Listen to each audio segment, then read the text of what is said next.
আসসালামু আলাইকুম প্রিয় ভিউয়ার্স, আশা করি আল্লাহর রহমতে সবাই ভালো আছেন। আলহামদুলিল্লাহ আমিও ভালো আছি।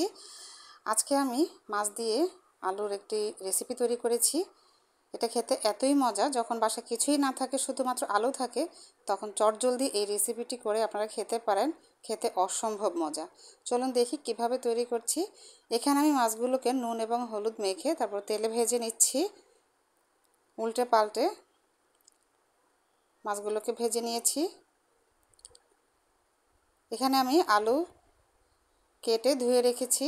তারপর চুলায় একটি কড়াই বসিয়ে দিয়েছি। দিয়ে দিচ্ছি রান্নার তেল। তেলটা একটু গরম হলে আমি পেঁয়াজ কুচি দিয়ে দিচ্ছি। সামান্য একটু নেড়ে চেড়ে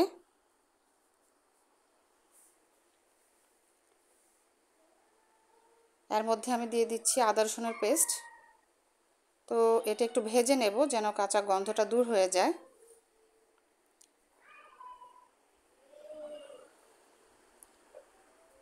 তারপর আমি আলুগুলোকে দিয়ে নিয়েছি এর মধ্যে। এরপর দিয়ে দিলাম টমেটো। এটা আমার ফ্রোজেন টমেটো ছিল, যেটা টক টমেটো সেটা। তো প্রায় 3টের মতো দিয়ে দিলাম। তারপর দিলাম লবণ, সামান্য জিরার গুঁড়ি, ধনিয়ার গুঁড়ি, হলুদ গুঁড়ি, ধনিয়া গুঁড়ি, মরিচ গুঁড়ি। এবার খুব ভালো করে মিশিয়ে নেব। এবার ঢেকে রান্না করব। কিছুক্ষণ পরপর এসে নেড়ে চেড়ে দিতে হবে। তো আলু থেকে যে পানি উঠেছিল সেটা দিয়ে আমি একটু সিদ্ধ করে নিয়েছি। তো আলুটা পুরোপুরি সিদ্ধ হয়নি, এর জন্য আমি একটুখানি পানি দিয়ে নিচ্ছি। তারপর আবারও ঢেকে রাখবো। এভাবে আমি সিদ্ধ হওয়া পর্যন্ত নেড়ে চেড়ে এটাকে রান্না করব। তো আমার আলুও সিদ্ধ হয়ে গেছে, টমেটো গলে গেছে, পানিও শুকিয়ে গেছে। এ পর্যায়ে আমি পানি দিয়ে নেব ঝোলের জন্য, যতটুকু খাই। তবে এটার মধ্যে একটু ঝোল বেশি রাখলে ভালো লাগে, একটু টক টক লাগে। আর আলু কিন্তু অনেক পানি শুষে নেয়। এরপর আমি দিয়ে দিচ্ছি মাছ। তারপর আমি আবার একটু হাই হিট রেখে চুলা আমি ঢেকে রাখবো। ফিরে এলাম বেশ অনেকক্ষণ পরে, 5-7 মিনিট পরে।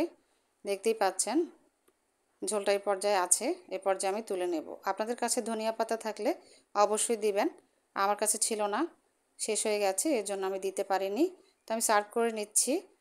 আর এত ঝোল কিন্তু থাকবে না, আলু আরও শুষে নেবে।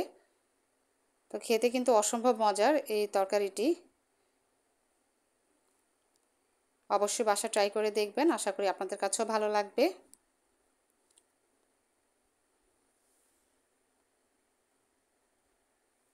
দেখতেই পাচ্ছেন, দেখতেও কিন্তু খুব লোভনীয় হয়েছে, খেতেও মজার এবং চটজলদি ঘরে থাকা উপকরণ দিয়ে তৈরি করা যায়।